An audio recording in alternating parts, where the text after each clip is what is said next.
घर में नहीं खाने को चलिए अम्मा बुनाने को वाला कांप रहा है। और नहीं ये चीन कांप रहा है और ये मीडिया वाले उसको कंबल उड़ा कर आ रहे हैं। आप कंबल उड़ा रहे हो वालों को। इतनी नफरत है मुसलमानों से कि दामाद मुसलमान पकड़ कर लाएंगे, ये समझ लीजिए इतनी नफरत करते हैं।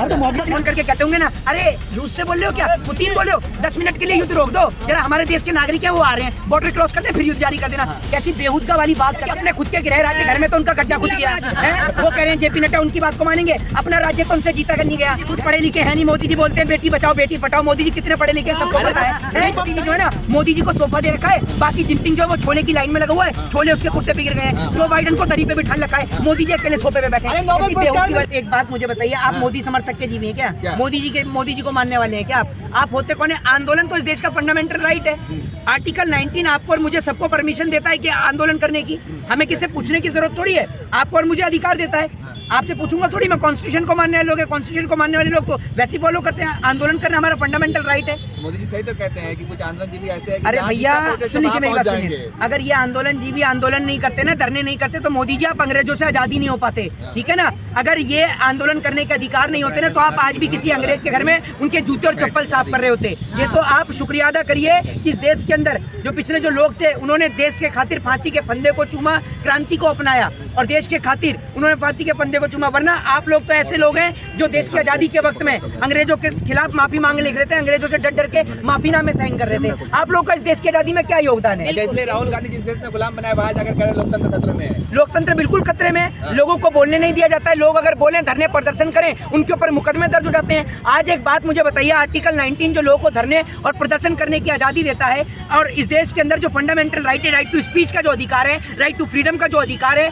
उस अधिकार के तहत जब लोग सड़क पर उतरते हैं और अपने अधिकारों की मांग करते हैं और सड़कों पर उतरने के बाद में जब उनके ऊपर मुकदमा दर्ज हो जाता है तो कहीं ना कहीं ये डेमोक्रेसी को खतरा नहीं है, लोकतंत्र को इससे खतरा नहीं है।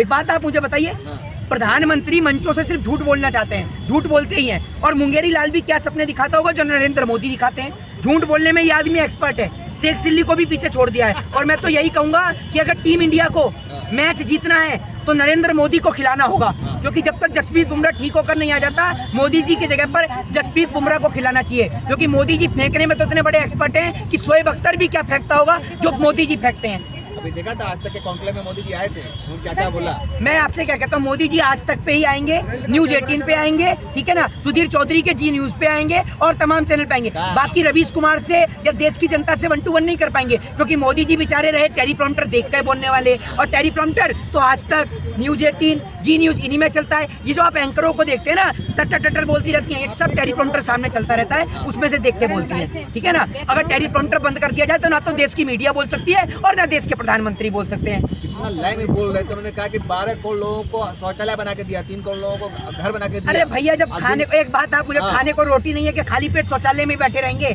आपको बिठा दूं 4 घंटे मोदी जी के शौचालय में, वैसे ही मर जाएंगे आप, वैसे ही मर जाएंगे आप। जैसे जियो की सिम फ्री में बांटी गई, जियो की सिम फ्री में बांटने के बाद में रिचार्ज कितना महंगा कर दिया गया, ऐसे ही उसी तरीके से सिलेंडर, सुन लिया, अरे सुन तो लीजिए, सिलेंडर फ्री में बांटे गए और आज सिलेंडर की गैस जो है वो 1100 रुपए की हो गई। वैसे तो देश की सरकार का ऑफिशियली डाटा है कि 80 करोड़ लोगों को मुफ्त में राशन देते हैं। यानी सरकार ये मानती है कि 80 करोड़ लोग इस देश में सरकार के जो है अनाज है उस पे आरक्षित है। और उसमें आप ये सोचिए, अनाज बिना गैस के पक जाएगा क्या? कच्चा गेहूं खा जाएंगे आप? अमृतकाल है मोहित शर्मा, है इस बात को। तो अमृतकाल में कच्चा अनाज खाते हैं आप? अपने घर में कच्चा अनाज खाते हैं? अमृतकाल से आमदनी बढ़ाए लोगों का, अच्छा माल हुए लोग। तो आपने कई करोड़ रुपया कमा लिया होगा, तो यहाँ 2-2 हजार रुपए दे दीजिए, मुझे 10,000 रुपए दे दीजिए। क्या बात है भाई, लोग अच्छे से खा रहे हैं। अच्छा, शांति से, चाइना कब्जा कर लेता, पाकिस्तान चाइना कब्जा कर लेता। एक बात आप मुझे बताइए, सुधीर चौधरी वाली पत्रकारिता ना जाके आप बहुत अच्छी कर रहे हैं, अर्नब गोस्वामी के छोटे भाई वाली पत्रकारिता ना कहीं और जाकर करिए, ठीक है ना। चाइना कब्जा कर लेता, पाकिस्तान कब्जा कर लेता। आपको पता है चाइना से वॉर कब हुई थी? इंडिया की और चाइना की वॉर कब हुई थी, जरा बताइए। कौन था उस टाइम पे देश का प्रधानमंत्री? नेहरू जी थे। कौन था? बताइए आप मुझे। नेहरू थे ना? किसके प्रधानमंत्री? कौन सी पार्टी से थे? देश गुलाम हो गया था, कब्जा कर लेता चीन ने। इंडिया पाकिस्तान 1966 में ताशकंद समझौता जब हुआ था, किसकी सरकार थी? किसकी सरकार थी? सरकार किसकी थी? कांग्रेस की। देश पे कब्जा कर लिया था? क्या देश पे कब्जा कर लिया था? क्या कब्जा कर लिया? आप कह रहे हैं ना कि आज अगर मोदी जी नहीं रहेंगे तो चीन पाकिस्तान कांप रहा है, पाकिस्तान घुस के मारा है। चीन कांप रहा है और नहीं ये चीन कांप रहा है और ये मीडिया वाले उसको कंबल उड़ा कर आ रहे हैं। आप कंबल उड़ा रहे हो वहाँ जाके। रूस उड़ा रहे हैं मोदी जी।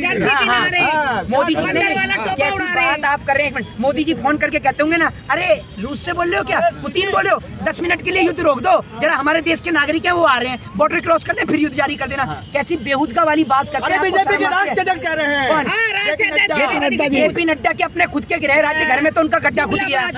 वो कह रहे हैं जेपी नड्डा उनकी बात को मानेंगे, अपना राज्य तो उनसे जीता कर नहीं गया, घर में नहीं खाने को चली अम्मा बुनाने को वाला हिसाब है। हिमाचल जीता नहीं गया और बात कर रहे हैं जेपी नड्डा की। जेपी नड्डा तो हिंदू और बीजेपी के नेता तो हिंदू और मुसलमान की बात करते हैं, जेपी नड्डा तो मजारों पर चादर चढ़ा रहे हैं। ये बताइए ना आप मुझे, गौतम गंभीर मजारों पर चादर चढ़ा रहे हैं। भाजपा वालों को इतनी नफरत है मुसलमानों से कि दामाद मुसलमान पकड़ पकड़ कर लाएंगे, ये समझ लीजिए इतनी नफरत करते हैं। तो मोहब्बत करते हैं, उसको कहते तो हैं कि सबका साथ सबका विकास, सबका साथ सबका सत्यानाश, ये आप समझ लीजिए, ठीक है ना। तो दामाद तो बना रहे हैं ना भाई, दामाद तो बना रहे, सबका साथ दिखा रहे हैं मैं ना। आपको बता दूं किस तरीके से मोदी जी विकास कर रहे हैं ना, विकास सिर्फ इस देश में दो ही लोगों का हुआ है, पहला पत्रकार का और दूसरा उद्योगपतियों का, बस दो ही लोगों का।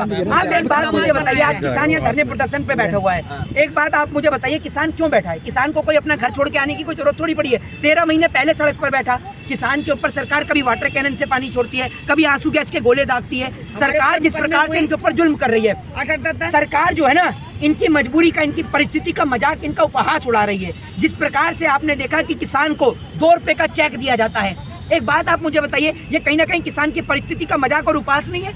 2 रुपए का चेक दिया जाता है, उसके बाद में नेता कहते हैं कि भैया 2000 रुपए किसान को दिए जा रहे हैं। किसान की औकात 2000 रुपए की है? मैं देता हूं प्रधानमंत्री को 2000 रुपए और इनके नेताओं को छोड़ दे, सारे नेता मंत्री अपनी प्राइम मिनिस्टर की कुर्सी, विधानसभा, पार्लियामेंट सब छोड़ दे। 18 घंटे काम कर रहे हैं, दिन रात लगे हुए हैं।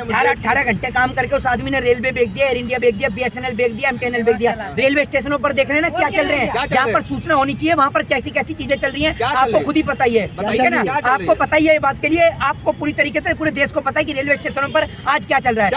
बात ये है, खुल के बोले ना, सब पता है। मेरी बात सुन लीजिए, इन्हें सब पता है। ये जो है ना, ये एक होते हैं बेशरम किस्म के पत्रकार, ये उनमें से आते हैं। सवाल पूछा था बेशरम, तो आपको नहीं पता? बात है। नहीं, आपको ये नहीं पता क्या चल रहा है रेलवे स्टेशन पर? किताब दे रहे हो तुम, रेलवे स्टेशन पर क्या चल रहा है आपको नहीं पता? अरे कौन सा रेलवे स्टेशन पे चल गया भाई, क्या चल गया? रेलवे स्टेशन पर गाड़ी चलती होगी, आज तक तो मैंने रेलवे स्टेशन पर रेलगाड़ी चलती हो देखी। गाड़ी आप चलाते हो? पट्टी के ऊपर आप गाड़ी चलाते हो क्या? रेलगाड़ी भाई, तो फिर गाड़ी क्यों बोल रहे थे? गाड़ी कौन सी होती है और रेलगाड़ी कौन सी होती है, दोनों में डिफरेंस होता है। ट्रेन चलो, ट्रेन चल रही। अच्छा हाँ, तो फिर ट्रेन बोलिए ना पूरी तरीके से। आप कह रहे हैं गाड़ी चल रही है, गाड़ी आप चला रहे हैं कौन सा रेलवे स्टेशन में क्या चल गया भाई साहब? अरे भाई साहब, आपको नहीं पता, देश में नहीं रहता क्या? आज ही विदेश से आ रहे हो क्या? अरे बताइए ना, नहीं पता तो नहीं पता, तो जानने की आपको जरूरत भी नहीं है। आपको बस ये पता होना चाहिए कि मोदी जी ने क्या किया है, और मोदी जी ने सिर्फ देश को बेचने का काम किया है। ये सिर्फ देश को हसीन सपने दिखाते हैं, जैसे मुंगेरी लाल दिखाता था झूठे सपने, सपने देखने चाहिए, तभी तो सपने देखने चाहिए, तभी तो अमित शाह ने कहा ना, चलो ये बता दो, जुग लेते हुए तो ये बता दो आप, बुलेट ट्रेन कहाँ चलती है? बुलेट ट्रेन भारत के किस राज्य में चलती है? अहमदाबाद से मुंबई चलेगी। कब चलेगी? कब चलेगी? 9 साल हुआ है। अच्छा चलो ये बता दो, अभी 100 स्मार्ट सिटी में से 9 साल हो गए ना, एक स्मार्ट सिटी बता दीजिए कहाँ बनी हुई है? अभी बना ना, कहाँ बनी है? बैंगलोर बना, बैंगलोर स्मार्ट सिटी बन गई। Silicon of India, silver city of India. अच्छा, Mumbai economic city of India. अरे मेरे भाई सुनो, मेरी बात सुनो, मेरी बात कलकत्ता नाम जो है, अच्छा सिटी बनेगा। कलकत्ता सिटी ऑफ जॉय पहले से ही है। सुन लीजिए मेरी बात तो सुन लीजिए। 100 स्मार्ट सिटी, आपने 100 स्मार्ट सिटी की बात करी, गिनाइए 100 स्मार्ट सिटी के नाम जरा बताइए, गिनाइए 10 गिनाइए। Bangalore silicon city of India, Mumbai ये स्मार्ट सिटी है? Economic city of India. कौन इकोनॉमिक सिटी ऑफ बॉम्बे? क्या इकोनॉमिक सिटी ऑफ आर्थिक सिटी है? आज बनी है, पहले से ही है बॉम्बे तो। और मोदी जी और सशक्त कर रहे हैं, मजबूत कर रहे हैं। मोदी जी खुद पढ़े लिखे हैं नहीं, मोदी जी बोलते हैं बेटी बचाओ बेटी पढ़ाओ। मोदी जी कितने पढ़े लिखे हैं सबको पता है।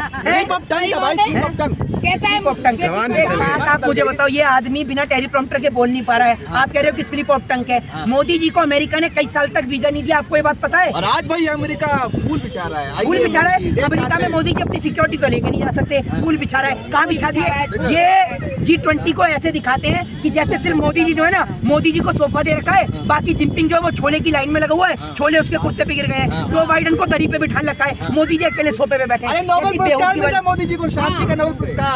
ये सब झूठी खबरें हैं, ठीक है ना। मोदी जी को सिर्फ फेंकने में, मीडिया चला रहे हैं। नरेंद्र मोदी जी का नाम प्रधानमंत्री पद से हटने के बाद फेंकने में नंबर 1 पे आएगा, और ये बात पूरा देश देखेगा, ठीक है ना। नरेंद्र मोदी जी जिस तरीके से फेंकते हैं, शोएब अख्तर भी इनके आगे फेंकने में फेल है। 2 करोड़ रोजगार, भाइयों बहनों 15-20 लाख रुपए तो यूं ही आ जाएंगे, यूं ही।